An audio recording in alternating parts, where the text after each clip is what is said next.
You're watching the 8-player draft series at Magic Brewhouse Games.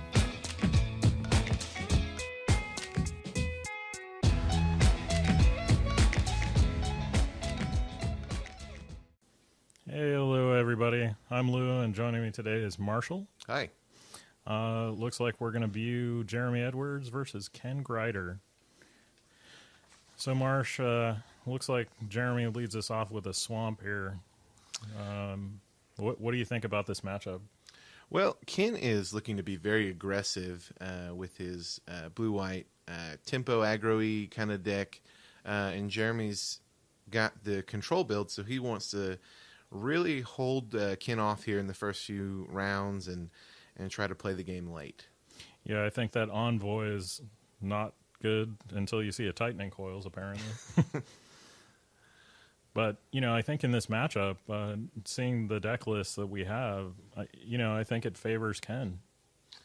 Yeah, I mean, Ken's got the ability to have a really great start, which can just catch Jeremy off guard. Jeremy is only running 11 creatures, and only 4 of them cost less than 4. So 2-1 followed up by a 3-1 on turn 2. Followed up by a 1-1. I mean, it already, Ken is on his plan. So yeah, absolutely. Now it looks like that was all. Okay, that was all at the end of Jeremy's turn. So Jeremy missed a land drop there. So Ken's on 4 lands as the aggressive player, and Jeremy's on 2 lands as a control player.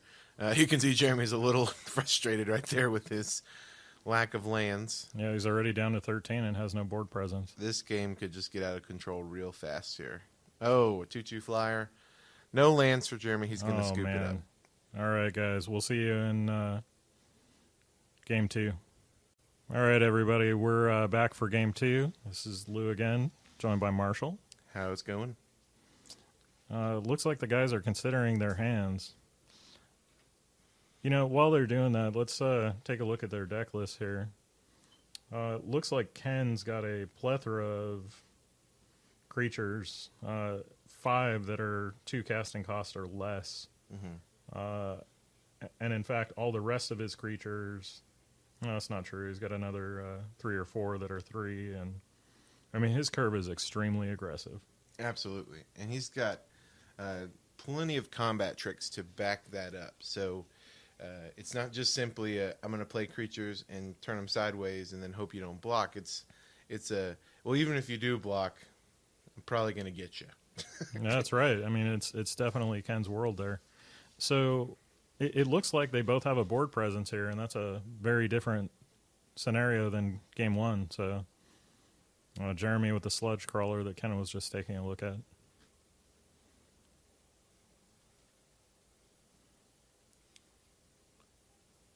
Now that's a sideboard card for Jeremy there, Sludge Crawler. Yeah, not on his main board. I think he needed to get lower to the ground for sure.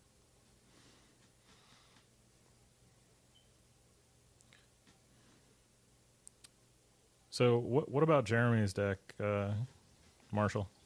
So Jeremy's deck, as we talked about earlier, is a little slower, a little more control-y.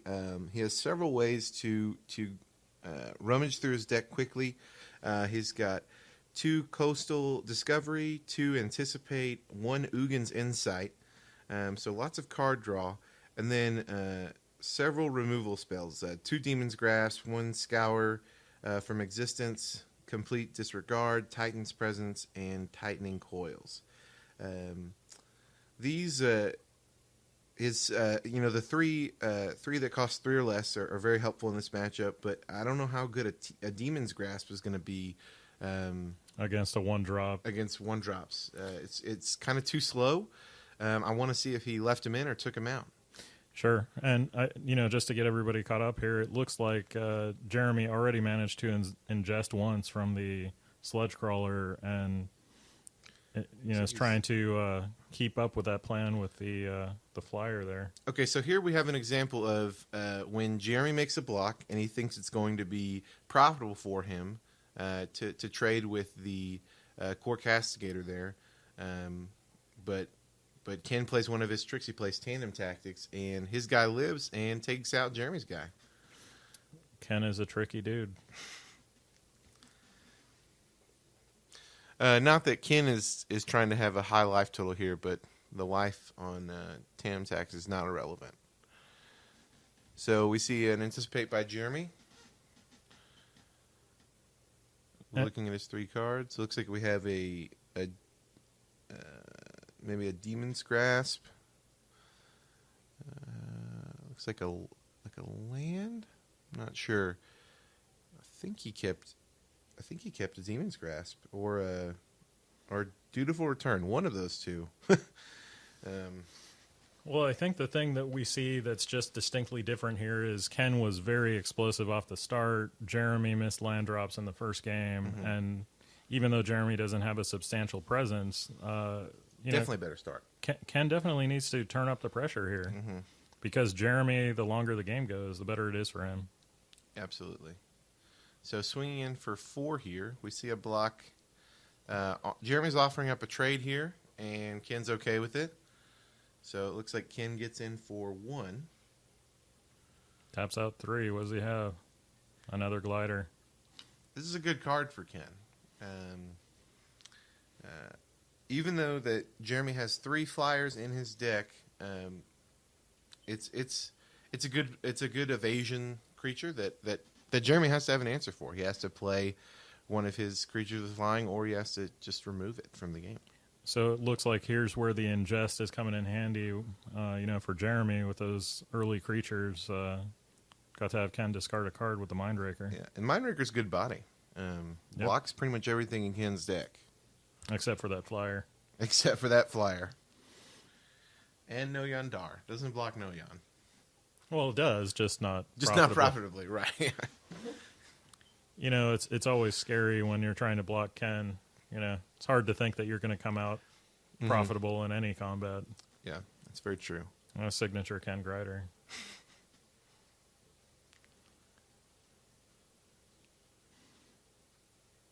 So 2 in the air. Jeremy shrugs, takes 2, goes to 14. It looks like Ken's passing. Okay. With 4 cards in hand. So you have to think that he's probably got some kind of tricks. Or counter magic. I think, he did have Horribly Awry. The one thing I do want to call out here is that Rush of Ice and Clutch of Currents are sorcery speed. They definitely slowed down the format in general to make the blue cards, which are, historically instant speed, brought them down to sorcery. Yeah. That definitely affects how you play the game. So Jeremy's swinging it for 3. Looks like Ken's just going to take it. Follow-up play. Rising Miasma. So that's a sideboard card here.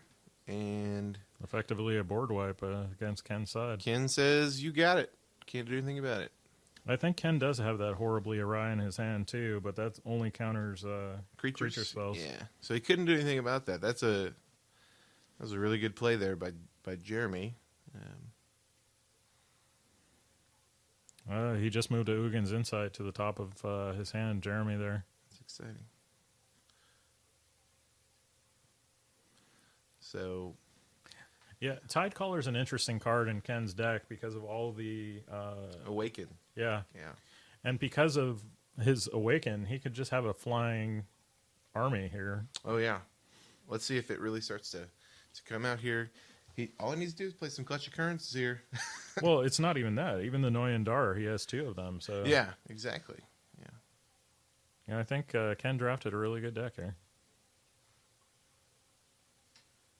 So Dutiful Return.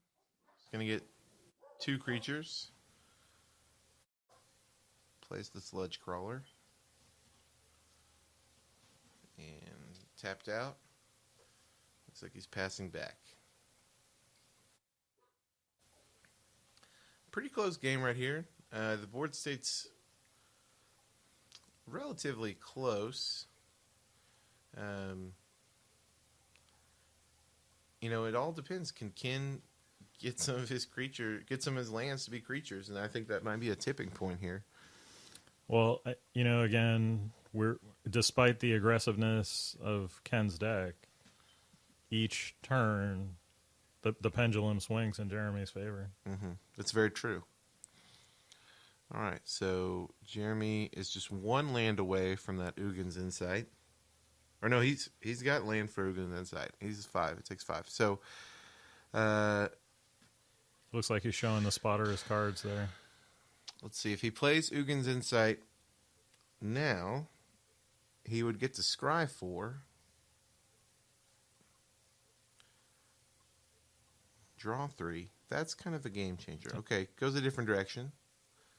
Plays the drone. The drone. That's going to make Ken lose 2 life. Ooh. Oh, unless it's countered.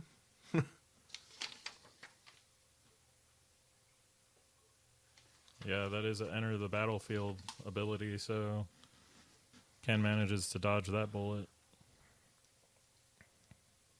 It's a pretty close game here. Absolutely. Certainly to contrast game 1. Yeah. Just guess you could almost say that game went horribly awry.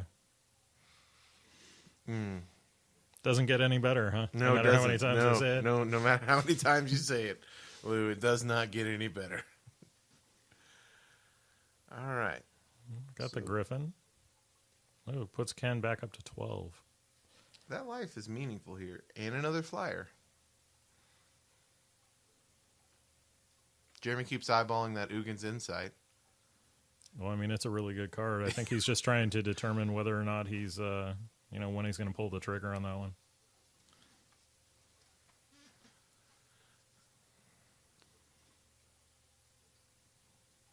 I was thinking. Oh, pass the turn. Ooh. I wonder what he's... What could he have up his sleeve? Maybe a complete disregard? Or a Titan's Presence? That actually probably looks like complete disregard at the closest to him in his hand there. Ah. But we'll have to take a look and see.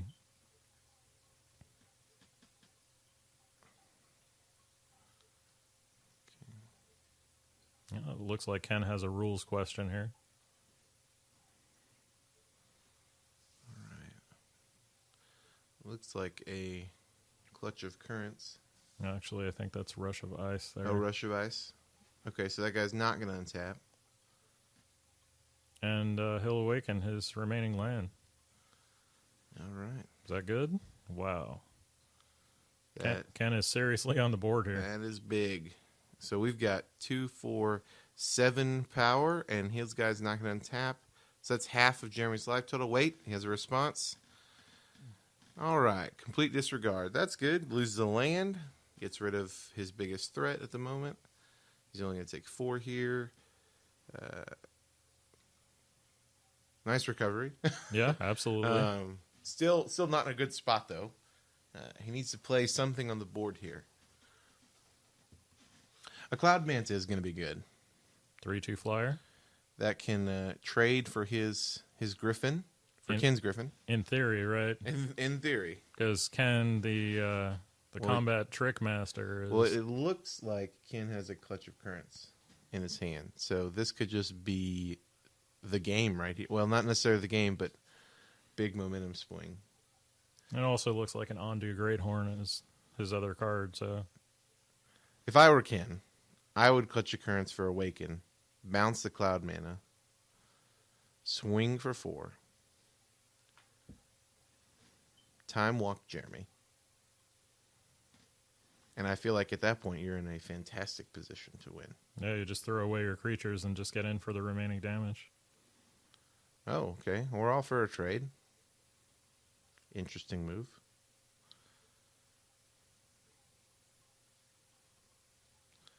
Okay. Looks like he opts for the Ondu Greathorn. Well, it gets to be a pretty scary creature, so Jeremy's going to need to dig up some answers. It might be too late for Ugin's Insight here. But he's going to try it. Scry for Draw 3. That's a pretty good to get to see up to 7 cards out of your deck. It's a pretty good card. Yes, Ugins Insight doesn't suck.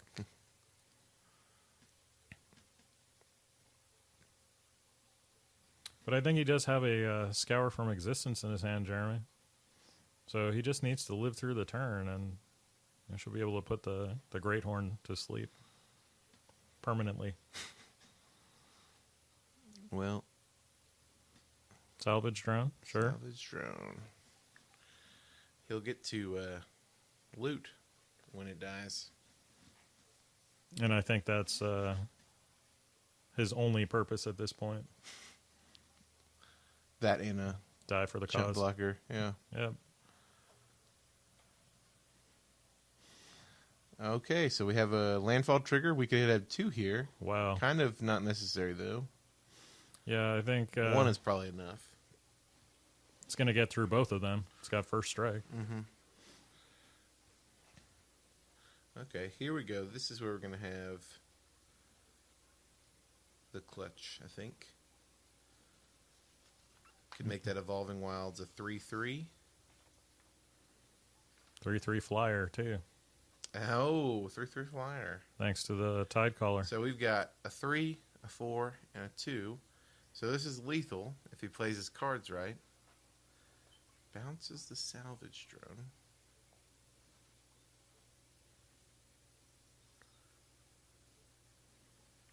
Interesting.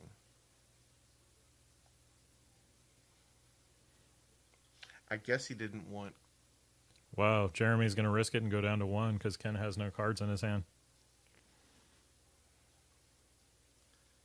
That's We're going to need a big comeback here. going to need something really good. Swamp?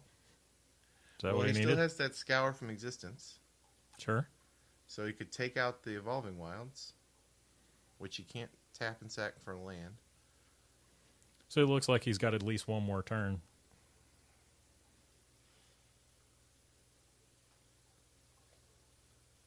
Jeremy pondering his options.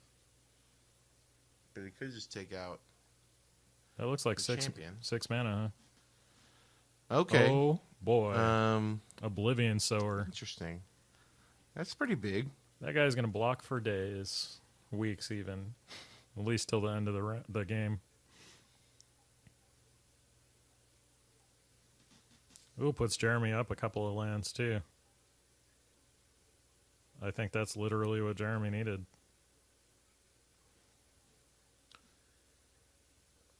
So I'm looking at Ken's deck list here. His ways out of this, he has a sheer drop. So if Jeremy attacks with the Oblivion Sower at any point, and he draws a sheer drop, that could be the end of that. So the thing to note here is Evolving Wilds, Oh, that's going to be it right there. the Infiltrator. Can't be blocked. That Evolving Wilds is no longer flying, so that would have been lethal if the Tide Caller was still living. Well, it looks like this Infiltrator is going to be lethal here. Unless Jeremy can do something about it. Could get scoured from existence. I think he's going to have to use that here. Or Ooh. Titan's Presence. That works too. You mean Demon's Grasp? Yeah, that's what I meant. Yeah, I know, yeah, just like in the picture, you're all choked up, right? But that is mighty aggressive from Jeremy. 1 life swinging in. That puts Ken to 1. I don't know how much closer it gets than this, Marshall. It does not get much closer. Top deck. Oh, looks like an island. Is that an island? So we have a trigger. First strike. Swinging in. Shows. Yep, Ken extends the hand. All right, guys, we'll see you. It looks like we're going to get a game 3. Hey, everybody, we're back for game 3 here. This is Lou, joined again by Marshall. What is up? Look out. Yes, that is a cliffside lookout. Yeah, just in case you missed that. It's a good turn 1 play for Ken. Ken loves that card. Yeah, he's a fan of this particular strategy, aggressive in general. Mm-hmm. Spawning Bed, that's a card that I'm not sure belongs in Ken's deck. I'm not sure if we got insight from him about why he went that way. I think probably because if he has a Cliffside Lookout, and then he gets, what, three guys? I mean... So you're thinking that's just game. his late game? I think it's just like a late game, like, spread the board, like, go wide, pump kind of thing. Like, I think it's a perfectly acceptable card in this deck. Obviously he's not looking to ramp or anything with it. He's just looking to get some bodies on the field. So, the Skyline Cascade is going to keep the Cliffside Lookout tapped. Mist Intruder. Oh, that's a good card for Jeremy. Gets the ingest going. That'll help out his Mind Rakers. Yeah, I think Jeremy's put himself into a good spot here. He's making land drops, and Ken's having a hard time getting on the board. Mm-hmm. All right, a 4-drop. Great Horn. That's a good card. It's going to do things. It's an interesting card in Ken's deck. It's not particularly aggressive, and he's not really playing a landfall strategy. Although he does have, I believe it's 3 Evolving Wilds. So I'd argue that what else do you get landfall from? A couple of spells. I mean, he's. I mean, it's good. It's with the Evolving Wilds and that it's good, but it's just interesting to see it, as like the only landfall spell in the whole deck. No, I agree with that.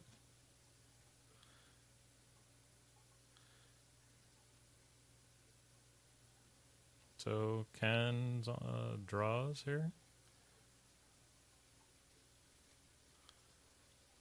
Looks like Ken's loaded up with a lot of action there. Gideon's Reproach. No, I wonder when Jeremy thought maybe that creature was gone. Okay, Gideon's Reproach is definitely going to take something out here if Jeremy blocks, but Jeremy's just going to take it. Just going to take the 3. Says, I'm not going to fall for your trap. Ken's like, okay, that's fine. I'll just do it next time.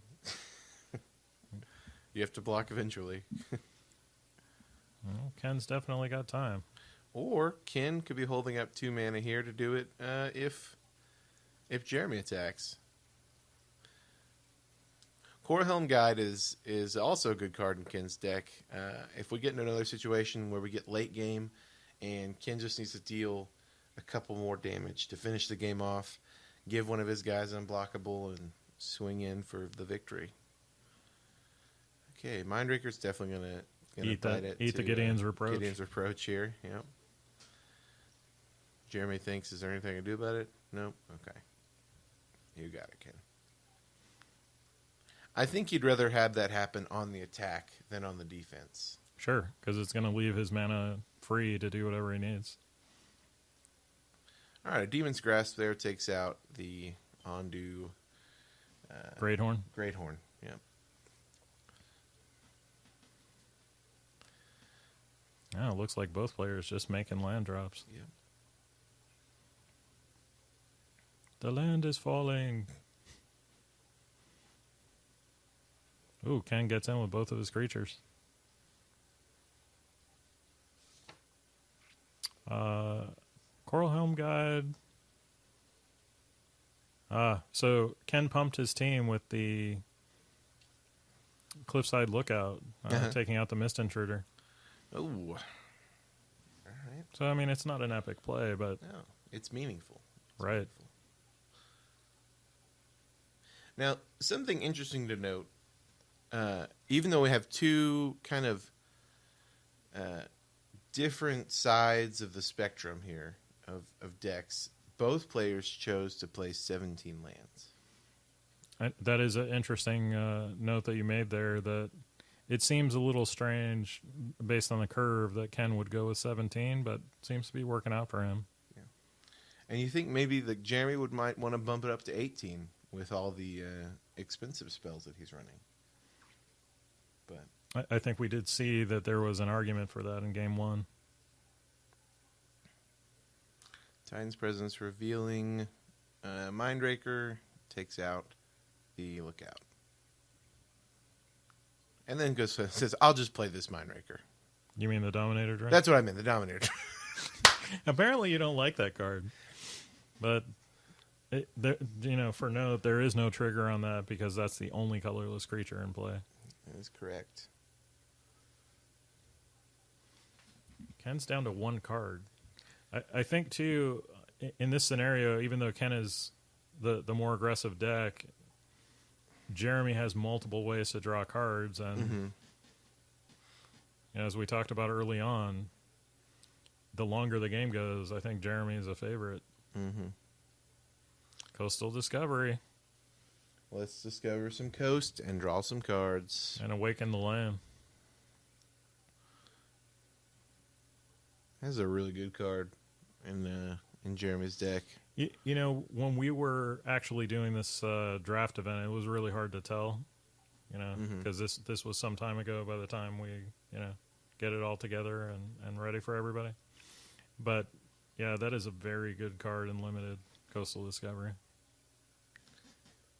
I mean, paying 4 to draw 2 cards is never a good rate, especially at sorcery speed. You kind of want to see that at instant speed if you're paying 4.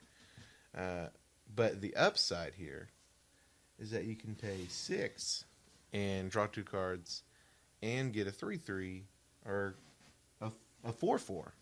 That's a 3-for-1. You get 2 cards and you get a creature. I mean, a 3-for-1 that costs 6. I'd take that. Well, especially in a format like this one that's as slow as it is. So so Jeremy's actually his creature should be a 4/4 right now.